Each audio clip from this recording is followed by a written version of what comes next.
إكسترا كورة في 120 دقيقة كورة مع ريهام سويلم. رئيس تحرير برنامجنا 120 دقيقة كورة أستاذ وليد قاسم، رئيس تحرير موقع كورابيا. صباح الفل، ازيك يا وليد؟ صباح الخير يا ريهام. هبدأ معاك من الأهلي، والأهلي بصعوبة اتغلب على وادي دجلة، لكن زي ما بنقول هو فاز على وادي دجلة وخسر رمضان، وخسر ياسر ابراهيم، وخسر بقى العشرة اللعيبه اللي احنا يعني كل شويه كلنا عارفينهم. فهنبدا بماتش الاهلي، بعدين عايزه ادخل على اسماعيلي بعد كده. خلينا نتكلم بس على ماتش الاهلي الاول. الاهلي قدر يلملم اوراقه بسرعه، قدر يدعم صفقات يناير بصوره طيبه. اعتقد ان هيكون لها مردود ايجابي جدا على النادي الاهلي في المرحله اللي جايه. كلنا تابعنا مباراه الاهلي والمقصه، وازاي الاهلي قدر يكسب المقصه بثلاثيه نظيفه. اعتقد ان دي كانت نتيجه ايجابيه لصالح النادي الاهلي. كمان الناس راهنت ان الحاله هيكون المباراه دي استثناء للنادي الاهلي ويعود لعروضه المهتزه في الفتره الاخيره، لكن لعيبه النادي الاهلي امبارح اثبتوا ان النادي الاهلي قادر على الاستمراريه، طبعا بالتدعيمات وتدعيمات الاداره لصفقات مهمه جدا من العيار الثقيل. اعتقد صفقات قرابه رقم كبير جدا، بنتكلم في 300 مليون، اعتقد ده رقم كبير يعني. يمكن كان النادي الاهلي على مدار الفترات اللي فاتت ما كانش بيدعم بالصوره الكامله دي. شفنا ده في الانتقالات الصيفيه، وشفنا ده في اختلاف النادي الاهلي مع عبد الله السعيد، ازاي النادي الاهلي ما قدرش يحافظ على عبد الله السعيد. رجع النادي الاهلي دعم بصفقات ثقيله. اعتقد ان دي كلها هتفرق مع النادي الاهلي في استمراريه الفوز في المباراه القادمه. النادي الاهلي حل المنافسه، خلاص المنافسه رجعت تاني. في 3 فرق على المقدمه، الاهلي والزمالك وبيراميدز، او من غير ترتيب يعني الزمالك وبيراميدز والاهلي. كل ده هتبقى مباريات مؤثره جدا. هاخد منك ان النهارده الزمالك اتحط برده تحت ضغط فوز النادي الاهلي. يمكن الزمالك من افضل الفرق اللي موجوده في مصر، وهنتكلم عليه لاحقا، ولكن عاوز اكمل كلامي عن النادي الاهلي. يمكن موضوع الاصابات اصبح لافت للنظر جدا. انا مش بحمل الجهاز الطبي مسؤوليه الاصابات، ولكن خلينا نتكلم في معايير لازم النادي الاهلي يحطها تحت اعتباره. ايه اللي بيؤدي للاصابات دي؟ هل الاصابات دي نتيجه سوء ارضيه الملعب؟ فيشوف ارضيه ملعب استاد التتش اللي بيتدرب عليه النادي الاهلي، هل ده بيأثر عليه؟ هل ده سوء الاستشفاء اللي بعد المباراه؟ هل دلوقتي حضرتك عارفه ان الاستشفاء دلوقتي اصبح ليه معايير علميه دقيقه جدا، ازاي اعمل الاستشفاء، وازاي الحمل البدني بيختلف من لاعب لاخر، لان القوه البدنيه بتختلف من لاعب لاخر. ازاي ده يراعيه النادي الاهلي عن طريق مدرب الاحمال. كمان في عامل نفسي مهم جدا ما بنتكلمش عنه. اعتقد ان العامل النفسي ده عامل مهم قوي. الضغط النفسي والعصبي اللي اللعيبه موجوده فيه.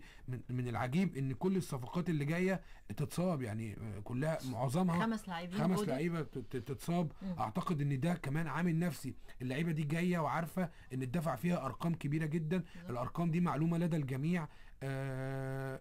ما بيلعب ضغط عصبي كبير جدا، كان الله في عونهم. ده كل دي امور لازم النادي الاهلي يحطها تحت الاعتبار. انا كنت في الجزء الاولاني تقولي ان الكابتن الخطيب عليه ان هو يحدد. كابتن الخطيب طبعا هو اسطوره كره القدم، وكمان هو رئيس النادي الاهلي، فلازم وجوده على راس النادي الاهلي في التوقيت ده. اعتقد ان هو يقدر يحل كل المشاكل المرتبطه بكره القدم. ان كان في جهاز جديد تعاقد عليه النادي الاهلي عشان يبقى موجود، جهاز طبي جديد، مش جهاز يعني مش افراد يعني. لا جهاز خاص بالاستشفاء يقدر النادي الاهلي اللعيبه تستخدمه بعد المباراه.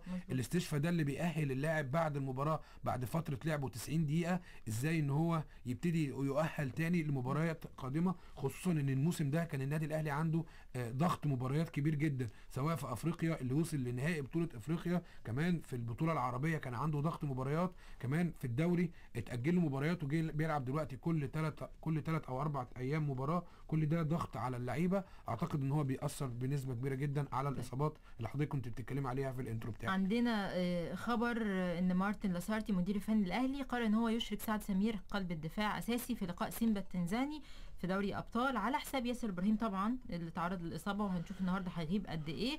وياسر النهارده يعني هنشوف زي ما قلت في الاول كل الجمله دي هنشوف. واضح ان في شد في الاماميه، واضح من الحزن اللي كان خارج منه ياسر ابراهيم، واضح ان في شد في الاماميه. اعتقد ان الشد ده هيأثر عليه.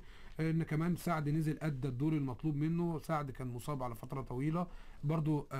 كان الله في عون سعد. يعني خلينا نتكلم نفسيا، هو جاله لاعب في مركزه، جه نزل لعب على طول. في كمان ايمن اشرف الباك ليفت كمان حافظ على مركزه ان هو موجود، فلقى نفسه لاعب بديل. بعد ما كان اللاعب الاول في المكان ده او في المنتخب مصر موجود، برضو ده عنصر نفسي اعتقد ان هتفرق كمان. لازم يساعد يكون عنده العزيمه ان هو يكون موجود ويقدر يرجع لمستواه المعهود ويرجع تاني. كمان في لاعب مهم جدا ومحوري في النادي الاهلي الاصابه عطلته كتير، رامي ربيعه ده من افضل اللعيبه اللي جم في المركز ده، ولكن لعنه الاصابات او هو حظه سيء جدا. يمكن سنه بحال سنه كامله كان من النادي الاهلي عليه من النادي الاهلي من الاول ان هو يصفر اللاعب، وده حصل يعني ان هو صفره المانيا. يمكن كان في رفض من الكابتن زيزو في الوقت ده ان اللاعب ما يسافرش المانيا، ولكن اللاعب طلب السفر وسافر المانيا وتم علاجه. اتمنى ان هو يرجع، اعتقد ان بعوده رامي ربيعه لمستواه المعهود هيرجع تاني يؤثر مع النادي الاهلي ويبقى اضافه قويه جدا للنادي الاهلي ومنتخب مصر. طيب عندنا خبر كمان ان الاهلي بيبدا خطوات التجديد لمعلول وازارو واجاييه. دي مهمه صعبه جدا جدا. الثلاثه يعني معلول وازارو واجاييه يعني اعتقد ان هم عناصر اساسيه للاهلي. خلينا نتفق ان نظرا لارتفاع اسعار اللعيبه دلوقتي والاسعار اللي النادي الاهلي جاب بيها اللعيبه، ده هيعمل ازمه كبيره جدا في النادي الاهلي، وده اتكلمنا عليه الفتره اللي فاتت. كل اللعيبه عاوزه، كل واحد عمر اللاعب في الملاعب عمره قصير جدا. لما بيتحط تحت ضغط كده عاوز يأمن مستقبله، خصوصا ان اللاعب اللي هيلعب جنبه ده برضو اخد رقم كبير جدا.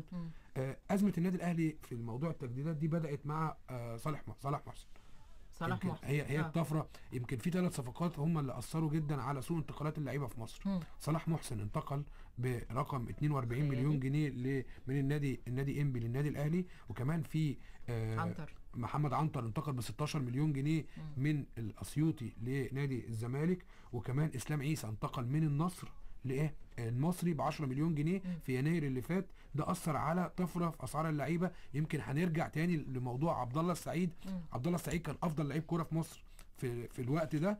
يمكن عبد الله النادي الاهلي ما قدرش يجدد تعاقده معاه بطريقه احترافيه، حصل اختلافات لان عبد الله شايف ان هو احسن لعيب كوره في مصر، ما قدرش النادي الاهلي يتعامل معاه بنفس الطريقه اللي جاب بيها صلاح محسن، فده اثر انه خسر واحد من اهم العناصر اللي كانت موجوده في فريق النادي الاهلي، اللي النادي الاهلي بيحاول يعوض غيابه دلوقتي بصفقات من العيار الثقيل كلفت خزنته كتير جدا.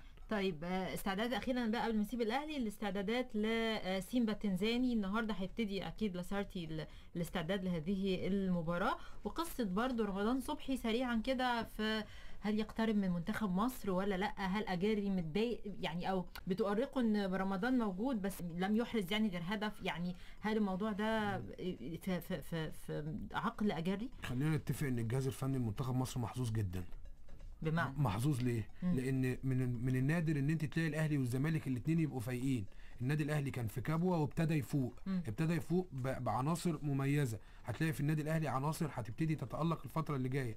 في الشحات هيبقى عنصر مؤثر جدا في النادي الاهلي. رمضان واضح جدا ان ما شاء الله عليه، رمضان مركز جدا، عاوز يعمل حاجه لنفسه، عاوز يستعيد فورمته علشان يرجع يكمل تجربته الاحترافيه اللي بدأها من خلال النادي الاهلي برضو.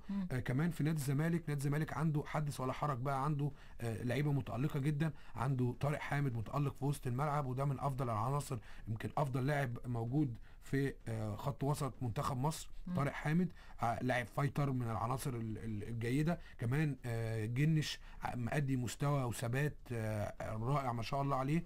كمان في اوباما وكهربا. اعتقد ان قريبا برضو هنسمع مع عودة رمضان وحسين الشحات هنلاقي في اوباما وفي محمود كهربا. اعتقد كل دي عناصر مهمة جدا هيحتاجها الجهاز الفني لمنتخب مصر الفترة القادمة. كمان في الصفقات ياسر ابراهيم، ده خلاص هو جه النادي الاهلي، هيبتدي تبقى العين عليه ان يكون موجود الفترة القادمة، ما تكونش اصابته بس ان شاء الله، يعني تبقى اصابة عضلية بسيطة ويبتدي يرجع تاني لمكانه.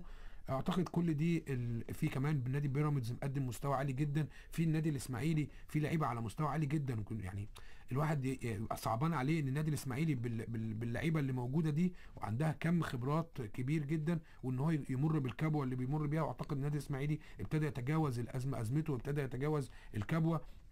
في كمان لاعب زي محمود المتولي من اللعيبه المميزه جدا اللي موجود في خط ظهر النادي الاسماعيلي، لاعب عنده 24 سنه او 25 سنه وبيمتلك 4 أو 5 سنين خبره الفريق الاول وخبره الدوري الممتاز تؤهله ان هو يكون موجود في المنتخب الفتره القادمه.